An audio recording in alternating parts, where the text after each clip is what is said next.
Welcome, everybody, to virtual and augmented reality input accessibility for individuals with motor disabilities. I'm Dylan Fox, I'm the Director of Operations for XR Access, and I'm here with Dr. Momona Yamagami, who is an assistant professor at Rice University in the Electrical and Computer Engineering Department, and has done a ton of really great work on engineering personalized human AI interfaces for health and accessibility.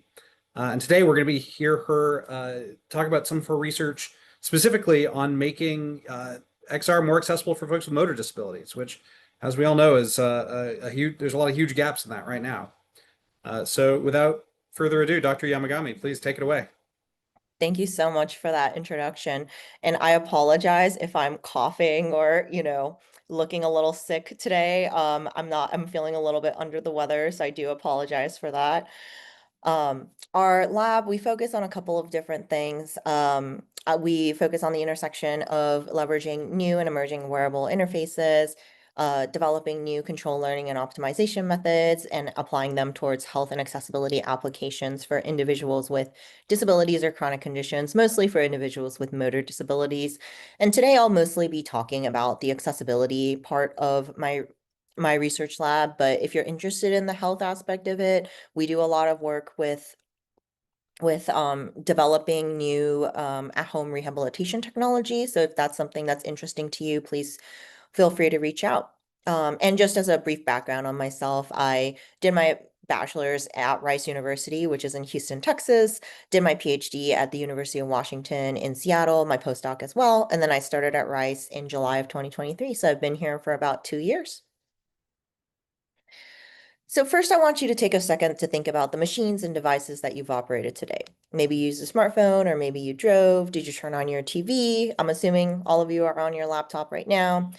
And I'm sure everybody here, knows all of this already, but in order to operate these machines, what kinds of assumptions are these machines making about your abilities? Maybe the car is assuming that you're at a certain height and weight as a driver, or maybe your smartphone is assuming you have the strength to hold a smartphone and the dexterity to finally navigate all those tiny buttons. And specifically, your machines are making assumptions and developing models about our abilities so they can interpret our intended interactions from sensors like the capacitive panel on a touchscreen, a load sensor on a gas pedal, or mouse movement. But who fits into those assumed abilities, and how can we better design interfaces so that the diverse abilities we see in the world are integrated in the development of these models and sensors? And at this point, you might be thinking, well, why not just design for the average so most people can use these machines? So I'll give you an example from aviation that really highlights the importance of personalization and ability-based design. So Sarah Hendren recounts in the 1940s, the US Air Force was experiencing a high incidence of crashes during flight training. And when a scientist was commissioned to identify the cause of the crashes, he noted that all the cockpit structures had been built to the specifications calculated for an average military recruit. But when he measured the soldiers, none of the soldiers fit all 10 dimensions that had been considered when building the quote-unquote average cockpit. The conclusion that the scientists came to was that there was no such thing as an average pilot. The unyielding fixity of the average cockpit ended up being useful to exactly no one.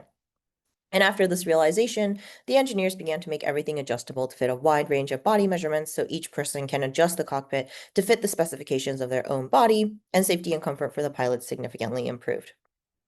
And in our lab, we're interested in investigating, the question that we're interested in investigating is similar to how the aviation engineers personalized the cockpit in the 1950s. How can we develop and build individualized adaptable interfaces to customize human-computer inputs for people with and without limited movement?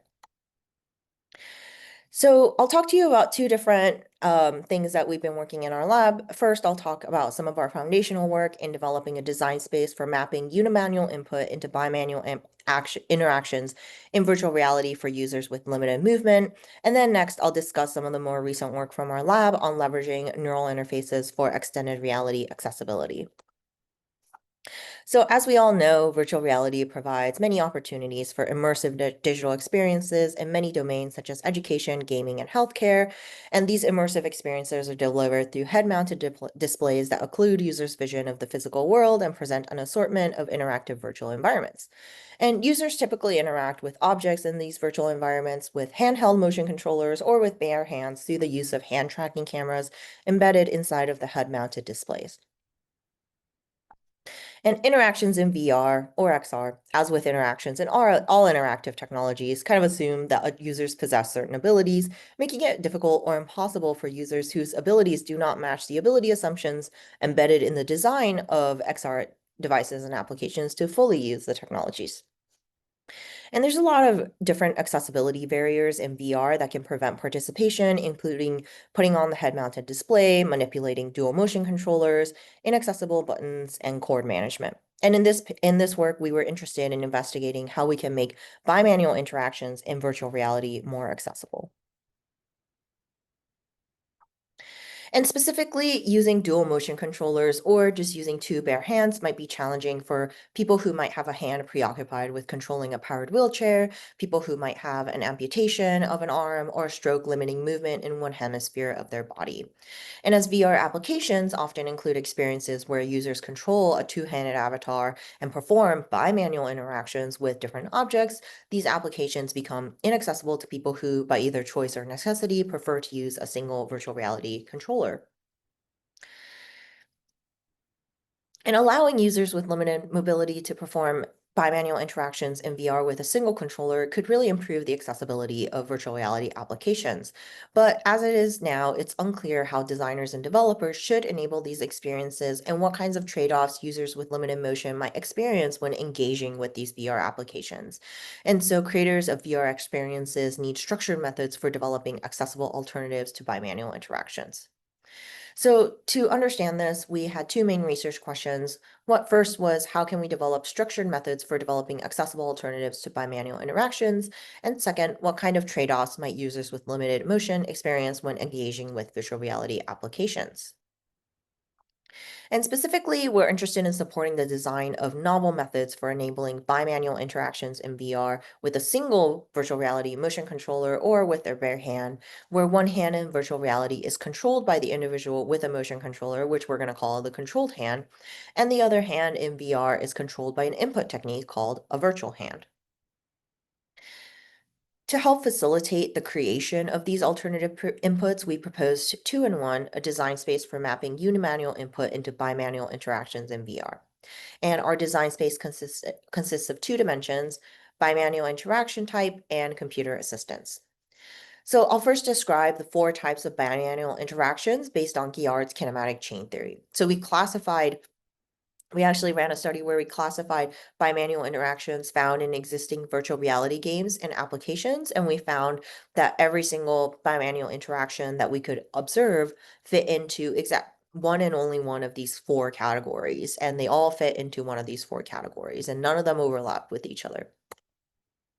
So first, in symmetric in-phase interactions, both hands are doing the same or similar motion simultaneously, such as jump roping or turning a wheel.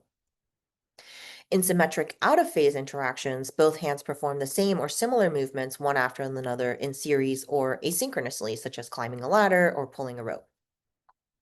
And in asymmetric coordinated interactions, the two hands perform separate movements on related objects where the non-dominant hand acts as a stabilizing hand and the dominant hand performs an action such as striking a match or swinging a golf club or using a smartphone. And lastly, in asymmetric, uncoordinated interactions, the two hands perform separate actions on two unrelated objects, where each hand moves independently from one another, and the movement of one hand has no relation to the movement of the other hand, such as using two swords at the same time or opening a door while using a phone. And for our second axis, we define computer assistance to be either on or off, where when computer assistance is on, the virtual hand will not be directly controlled by the user, but will instead be controlled by some type of computer assistance that predicts where the user wants the virtual hand to be. And this design space highlights shared properties of specific bimanual interactions that can be used to design accessible bimanual VR interactions. So for example, the property of coordinated or uncoordinated actions identifies whether the movement of the virtual hand can be predicted from the movement of the controlled hand. We use these shared properties to develop three different input techniques that could support accessible bimanual VR interactions, inferring the virtual hand heuristically, alternative input, and mode switch. and to understand the trade-offs associated with having the computer assistance on or off, as well as to obtain feedback on our prototype input techniques, we performed a remote video elicitation study with 17 participants with disabilities that may make it challenging to use dual motion controllers. And for the pilot study, for the purposes of time, we solely asked participants on their thoughts on a symmetric out-of-phase climbing task.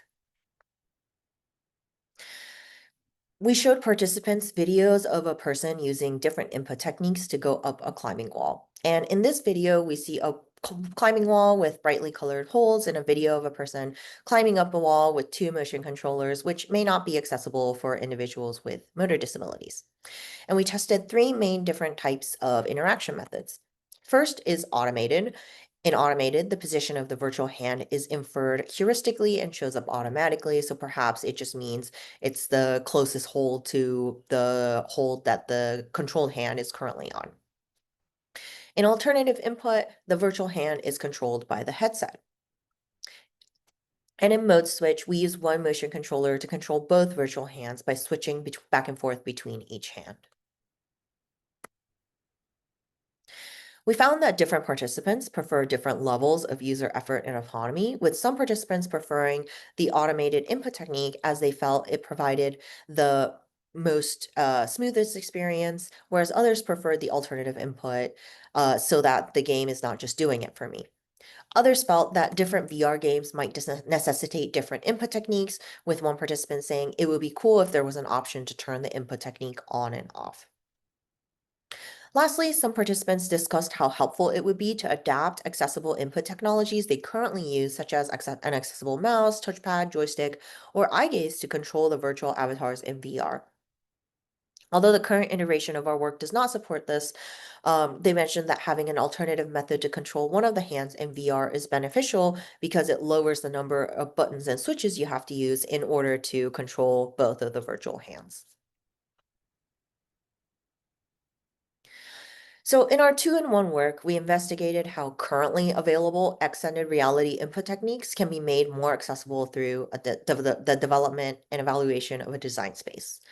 Next, I'll talk about some of the current work we're doing in our lab that aims to develop new computational methods to support new and emerging sensor technologies and inputs like electromyography and accelerometers. So the challenge here is as we're transitioning away from motion controllers, handheld motion controllers to gesture-based interfaces, these gesture-based interfaces may not be accessible for individuals with motor disabilities. So here I'm showing a GIF of an individual pinching their thumb and index finger together in midair in order to perform a select gesture. And these gestures may not be accessible for somebody with a motor disability from a stroke, spinal cord injury, or other type of motor disability. So the goal here is to enable personalized gesture-based interfaces. So towards this goal, we were interested in investigating the following research questions in our user study. First, what types of gestures or gesture sets would people with upper body motor disabilities want to use? Second, what kinds of wearable sensors and algorithms could differentiate between these personalized gestures? And the goals were to characterize personalized upper body gestures and develop a personalized algorithm. So in order to do this, we worked with 25 participants with upper body motor disabilities to design 10 personalized gestures for common device functions, such as move, rotate, or zoom in. We asked participants to use either their hand affected by their disability, both hands, or neither hand, such as head or shoulder movement. And we asked them to perform 10 gestures per function. To quantify whether wearable sensors could differentiate between these personalized gestures, we placed inertial measurement unit sensors and electromyography sensors that sense movement and muscle activations on each participant's upper body, including the fingers, forearms, upper arms, and shoulders. So here are some videos of some examples of some of the gestures that our participants came up with. So this individual has very limited motion, and so they're doing a very subtle kind of shrugging, almost shrugging of the shoulders in order to perform a zoom out gesture. This individual has pretty strong bicep tricep, but much weaker fingers. And so they're using their whole upper body in order to do a move gesture. They're moving their whole upper body from left to right upper arm from left to right in order to do a move gesture. This individual has very strong fingers, but much weaker upper arms. And so they are laying their hand flat on the table, resting their arm on the arm of the chair, and using their fingers to do some motion, a rotate motion on the desk. And lastly, this individual has overall limited motion, and so they're doing a very subtle pointing towards a screen in order to perform a select gesture. And what I find really interesting here is that the left two participants have the same disability and the right two participants have the same disability, but the presentations of these are, and the way they the different types of gestures that they chose are very different from each other. So our main result that we found is that participants' gestures are highly personalized and ability dependent. So there were some gestures that were common across participants, such as moving their hand from left to right to represent a move gesture. But there was at least 4 participants for each of these gestures that we prompted them to do that participants did that nobody else came up with. So for example, squeezing your hand into a fist in order to indicate a select gesture. And participants mentioned that the gestures were inspired by trying to figure out within my world, within my limitations, what gesture would be the easiest and take the least amount of effort. Next, I'll briefly discuss our design recommendations and considerations for sensor and algorithm choice for accessible upper body recognition. First, we recommend tracking the whole upper body. Our participants use diverse body parts for their personalized gestures, with 52% of the gestures being done with their right hand, 24% with their left hand, 5% with their head or neck, and 3% of the gestures with their shoulders. Sensors that can only sense movement from just one hand or wrist, so for example, a smartwatch placed on the dominant hand, for example, might not enable accessible gestures for people with diverse physical abilities. Our second recommendation is to use sensing mechanisms that are agnostic to the location and orientation of the body. We found that about half of our participants did their gestures while keeping their hand on the armrest or barely moving their hand off the armrest to decrease fatigue, whereas generally individuals without motor disabilities tended to do their motions kind of in midair, in front of their faces or at chest level. And such gestures may be challenging to classify if the gesture recognizer depends on the hand being at a specific location relative to the rest of the body, such as in midair at chest level.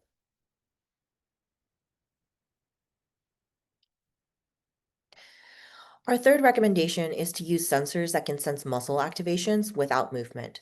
While most of our participants performed dynamic gestures where they moved their arm, our participants activated their muscles but did not move in 10% of the gestures. Gesture classifiers that require dynamic movement, such as ones that use depth cameras to estimate changes in pose over time, may not be able to sense such gestures.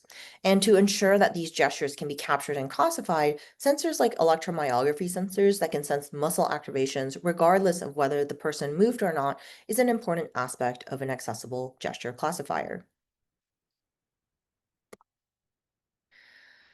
So lastly, we've talked a lot about these design recommendations, but really it all comes down to how do we integrate these biosignal inputs into extended reality technologies to make them more accessible?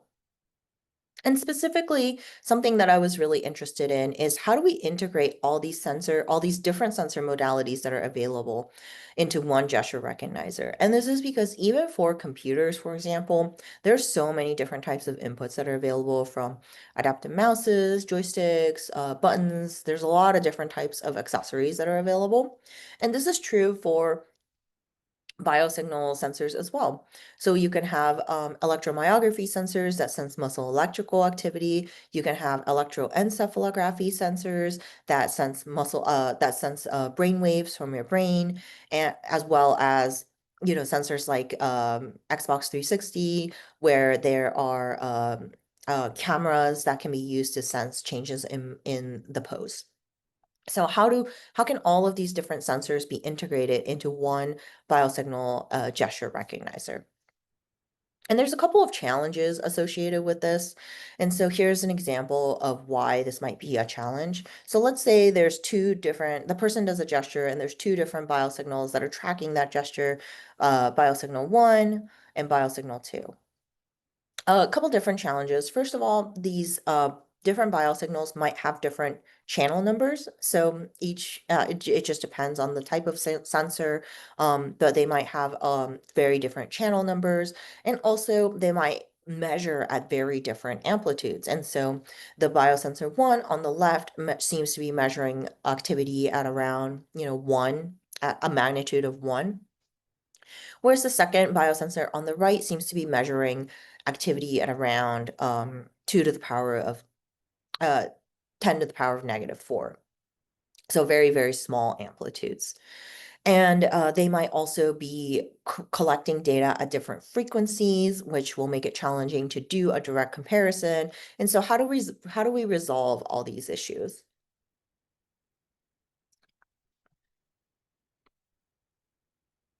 So what we did is we created B-Dollar, which is a gesture recognizer for biosignal-based gestures that can be performed in midair. There's four different steps to this. First is to resample the data. And that's just to get all the data in the same to have the same sampling rate and so that they can all have the same number of points. Second, we want to normalize the data because of what I just said with the different biosignals potentially having different magnitudes. And so here's an example of this. You can see that the IMU data in the black has a very large signal magnitude at around, maybe a magnitude of around 2, and the EMG data in blue can barely be seen. It basically looks like 0 if you just plot it without normalization. However, if you normalize all the data so that we can get both the IMU and the EMG data in the same order of magnitude, now we can see that both the blue signal and the black signal are up that have signals relevant to the recognition are at around the same magnitude. And that's important because then when we do some distance metrics, they're comparable. Next, we compute the template principal component analysis. And this is essentially a linear dimensionality reduction method. And this is important for biosignal recognizers because biosignals can be very noisy. You can have motion artifacts, the sensors can move or shift. There can be noise from um, lighting or electrical activity, ambient electrical activity, and those noises need to be somehow filtered out. And one way to do this is by doing dimensionality reduction. And so in our particular case, we chose to do principal component analysis. And then from there, you can choose the best template that fits the candidate gesture by doing a nearest neighbors or just by computing different distance metrics. So and in this particular case, it looks like this was a select gesture. So you might be thinking, it's so simple. Thank you so much. This biosignal gesture recognizer was created to be intentionally simple to facilitate integration into user interface prototypes, including for extended reality accessibility. And it works across a broad range of biosignal types and sensors. So one of my undergrads recently tried to make this work with just a laptop camera, and he was just using commercially available computer vision algorithms like MediaPipe, and it worked pretty well. And he got a great project out of it. And I am showing a QR code here with the QR and the associated link being bit.ly bit.ly/b dash dollar. And the dollar is spelled out DOLLAR.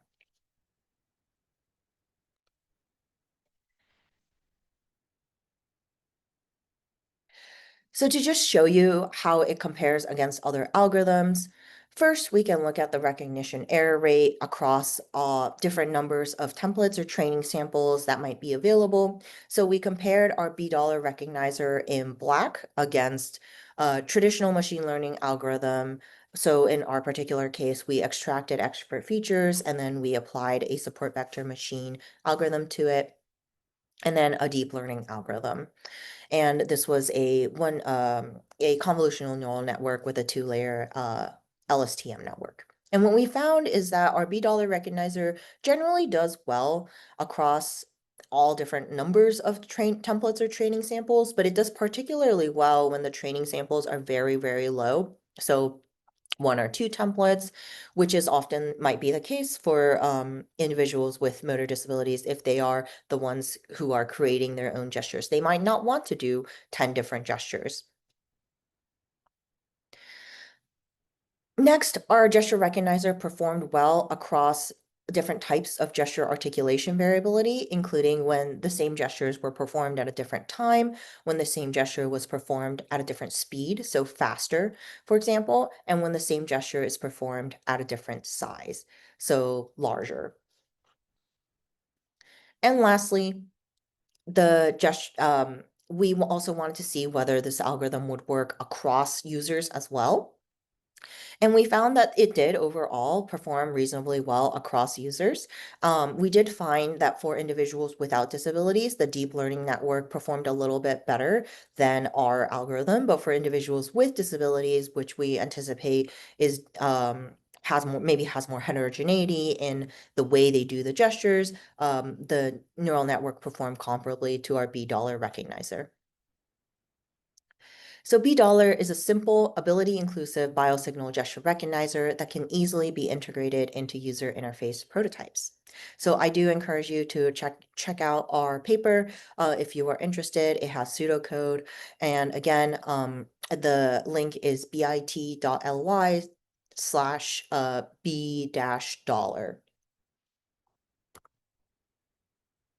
So just to wrap up, our lab's vision is to optimize the next generation human-machine interfaces towards a more inclusive and equitable society. And optimization doesn't just mean performance. We also want to take into account the preferences of the user, their abilities, and how those preferences and abilities fluctuate and change. And please feel free to reach out if any of what I discussed today is of interest to you. My email is momona@rice.edu, momona@rice.edu. Thank you so much for your time today. Awesome. Thank you so much, Mona. We've got a couple of questions from the audience here. The first one is, what do you think of the way that Apple put sensors on the Apple Vision Pro? They allow more locations for gestures. Is what they did enough, or do we still need more?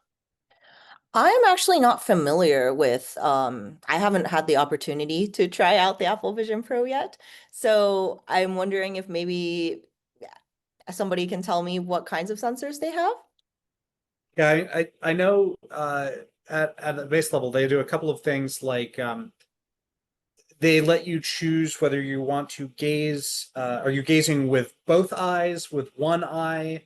Are you pointing with your finger? Are you pointing with your wrist? They have a couple of good options like that. And a lot of the other kind of core iOS switch control type things built in as well. Got it. So does that Yeah. mean essentially from a sensor level, they do eye tracking and they do some type of hand tracking? Yeah, definitely, because they made it to be used without controllers, so it's Right. mostly gaze, head, and hand tracking, if I remember correctly. So I think there's a maybe um you can have the sensors without having the algorithm, right? And vice versa, I guess, as well. So it sounds like and I actually think this is one of the opportunities in, like, I think extended reality in general provides unique opportunities to make things accessible because of like eye gaze, gesture-based interactions. Like these are all things that do help make interfaces more accessible, maybe more accessible than a computer, for example, potentially. However, the big challenge here is that a lot of these gesture or eye gaze based interactions, oh, maybe not eye gaze, but let's say gesture based interactions, they're usually only trained on individuals without motor disabilities. And so I think that provides a big challenge and an opportunity for us to develop new types of algorithms that can kind of support personalized recognition. And this is not important just for um, individuals with motor disabilities.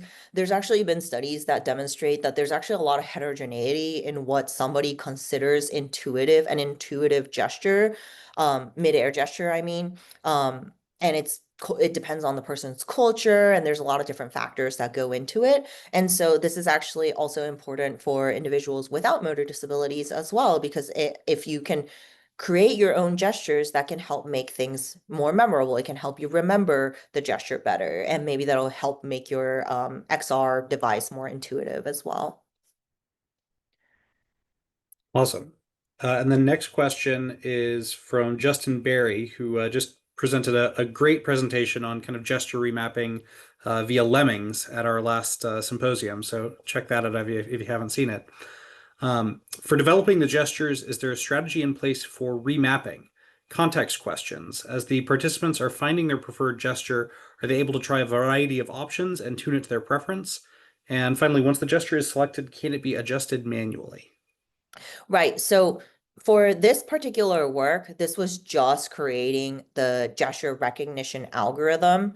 And so what you're talking about maybe sounds more like a toolkit, which is the next step of this work. And those are all really important questions. One of the things that our participants mentioned was a lot of our participants, especially those who maybe were able to do gestures that you might think of when somebody tells you to do a rotate gesture. A lot of them did start off by doing those gestures the way you might envision them, and then kind of eventually transitioned into doing gestures that were maybe less intuitive, but more accessible to them. So like, for example, maybe doing it without actually doing it in midair is less fatiguing for the individual. And we did notice some participants mention having this evolution of recognizing that, oh, I don't actually have to stick with what is conventionally thought of as a gesture, which I find really interesting. And it's something that I think is important to consider when we're creating these as this algorithm kind of gets expanded into a toolkit and all of that. There was a second part to the question that maybe I didn't get to. Um, let's see. There's a strategy for remapping. As the participants are finding their preferred gesture, are they able to try a variety of options and tune Oh, it? right. And then once the gesture is selected, can it be adjusted manually? Right. Yeah. Right now, no, because we don't even have a toolkit, but I think those are all great suggestions for our future work. Yeah. Um, and then next question is amazing was from Francisco Ortega. Amazing work. I've seen this paper and spoke recently to Jennifer. One of the problems we have had is recruiting people with mobility challenges for a survey. We're working in specific with cerebral palsy, but it's been difficult to find a large community. Any recommendations on that? I think this is definitely a challenge, and I've tried a lot of different things at University of Washington, which is where we did the data collection. So a lot of the data collection was during my postdoc. Um, I we were fortunate enough to work with UW has a Create Center, and they have amazing community partners, and so we were able to tap into that. And UW also has a pretty good network of individuals who are interested in doing research studies. And so we also tapped into that network as well, and that was really helpful. I think in terms of if you're completely, starting out from a blank slate, one suggestion is to look for local communities and talk to those local communities. Like in Houston, we have a bunch of different support networks that are always looking to get involved with and learning about the most recent research that's out there for these different subpopulations, and so connecting with them. Also part of because part of our work is related to the health aspect of it as well. We've had really good luck working with some amazing clinicians who are helping us recruit participants.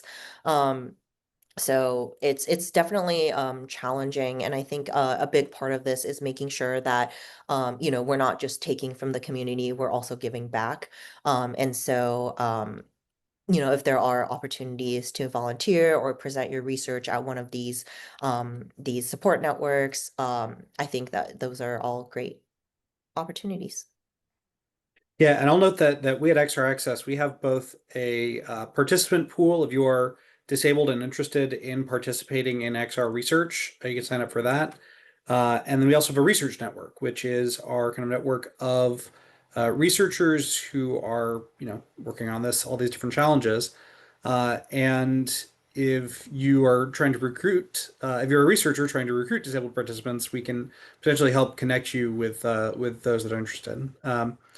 It's obviously not super comprehensive coverage. We can't promise a full study's worth in any particular area, but uh, if especially for remote work, it's our pleasure to connect folks however we can.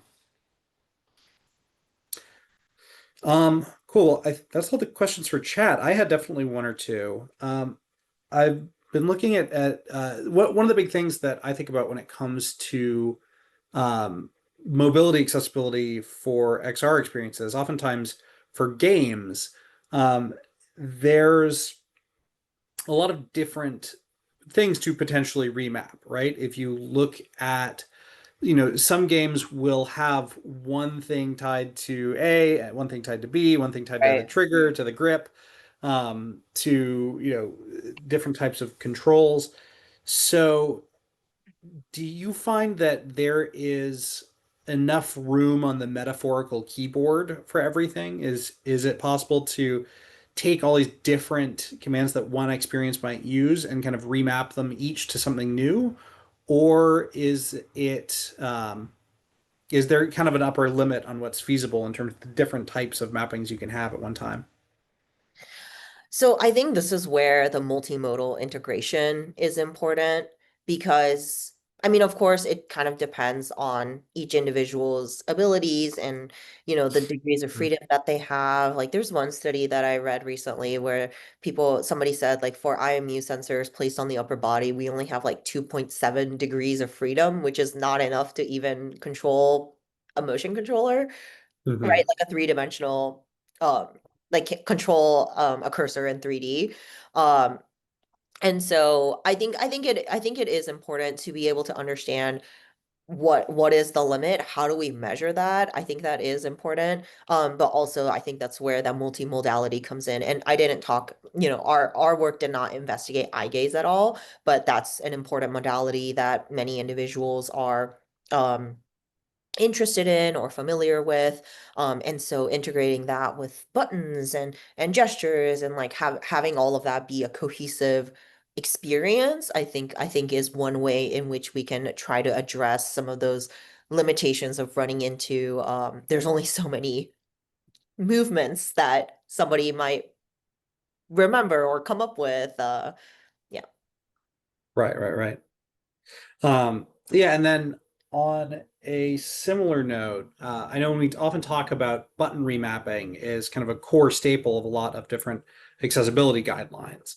Um, and one of the things I've brought up a number of times with the standards group we're working with, the Meta Standards Forum, is this idea of when it comes to remapping gestures, there's a level of difficulty added on in that, pressing the A button, okay, you can remap that to a switch or to maybe a certain gesture or something. And it's relatively straightforward, right? Because it's just those buttons are simply on or off, Right. right? But when it comes to remapping, either things that are more analog, like how much you've pressed a trigger in, or things that, in VR with motion controllers might be much more precise of, oh, I need to slash my sword from upper left to lower right, or, oh, I need to wave at that robot over there. So no, for Vacation Simulator, Alchemy Labs had a great deal of difficulty determining exactly what constitutes waving at a robot. Is this a wave? Is this a wave? Et Uh-huh. cetera, et cetera. Um, what are the challenges involved in that, and how do you think it might be? what might make it easier on developers to allow those kinds of more advanced remappings? Yes, so this is something that I'm very interested in. I do think that there's kind of this divide a little bit between a lot of all the work that I've talked about today, mostly focused on what I call discrete inputs. So these are kind of what you said, like button presses, like they're either on or off, right? There's another type of inputs that I'm calling continuous inputs, which is I think what you're referring to more of like, I want to move this box at in a specific way at a specific distance, right? Which is more of a continuous input.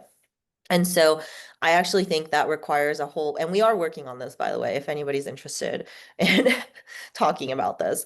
That requires a whole different set of ways in which we can interact. And so we actually have this whole paradigm called co-adaptation where we adapt decoders, so decoders that decode movements from the person's body into, you know, whatever it is that we're trying to decode. So maybe that's just a cursor position on a computer screen, or in the extended reality case, it would be you're trying to control a three-dimensional cursor, for example. And then the human in turn learns how that decoder works and adapts their input in order to accommodate for the changes in the decoder. And it creates this kind of two-learner process where the human and the AI system are kind of interacting together and learning from each other. And I think that's also really interesting. And then how do you combine that with these more discrete gestures, such as, okay, I'm going to reach for a box and then I'm going to pick it up, right? Like picking it up is a more discrete gesture. How do you combine that? And then how do you do that hybrid input? I think is really, really interesting.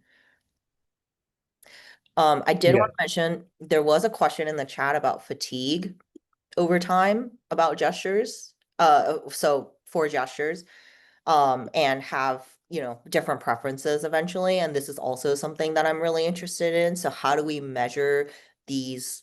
I think the two biggest ones that people mention a lot is fatigue and pain, right? If you're in pain, you maybe don't want to, maybe you're okay with like more computer assistance, or you're okay with um having, I don't know, less autonomy, I guess, over your your virtual hand or your you know whatever's happening in XR. And I'm really interested in understanding how we can track that automatically. How do we measure that, and how it impacts people's um desire to for automation over versus having control over their extended reality input experience. Definitely. Another thing I was curious about is when it comes to teaching users that they can make custom experience, custom gestures, and what the limits of that are. That's always something that's interest to me, right? Because if a feature exists, it's still not useful until you teach the user about how they can actually use it. And obviously, here you have the advantage of this is specifically a study about doing that, and so people are used to it. But um, I'm curious about from the user's perspective, the participant's perspective of that process of figuring out what are the limits of what types of things they can do in terms of, for example, like you said, activating their muscles without actually moving. Um, what is that discovery process like, and what takeaways do you think there are from that for people that are trying to help their users customize experiences? That's a great question. I think we had a pretty wide range of participant experiences. Some of our so we did prompt our participants and told them the sensors we're placing on you can sense movement for any part of any part of your upper body, including movements of the fingers, lower arms, upper arms, and your head and neck and shoulders. And we also did tell them like we can still sense your attempts to move even if you're not actually moving. So for example, if you squeeze your fist, we can still sense that even if you're not, you know, squeezing a fist is something that maybe you can or cannot see it, but we can sense it because it activates muscles, right? Mm. And so I think we had a pretty wide range of participant experiences. Some participants were intuitively um, very, they were able to get it, I guess, quite easily. Whereas other participants required a little bit more prompting. I do think it would be really interesting to have some type of database where participants or people who with similar abilities, be maybe they can, oh, like somebody with similar abilities to you chose this kind of gesture.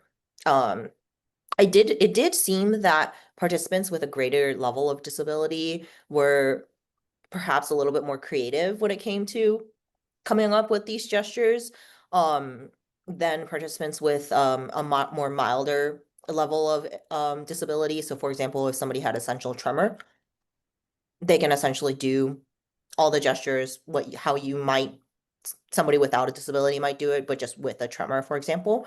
Um, and I think I find that very interesting. Mm. And we have a comment from Francisco saying, if I can add a comment, user-defined gestures, being defined by themselves, are more memorable, see Nascenta et al. On our upcoming paper, we did see that between expert design gestures and elicited gestures, expert gestures are more memorable. Of course, this is one metric. So one ability that the dollar family algorithms give you is the ability to customize your input, at least for most of the dollar family and related work. Again, thank you for the presentation. Yeah, thanks for that input, Francisco. Now I'm excited to read that paper. Yeah. There's one thing I've learned is that there's always more papers to read. Exactly. So always appreciate paper recommendations.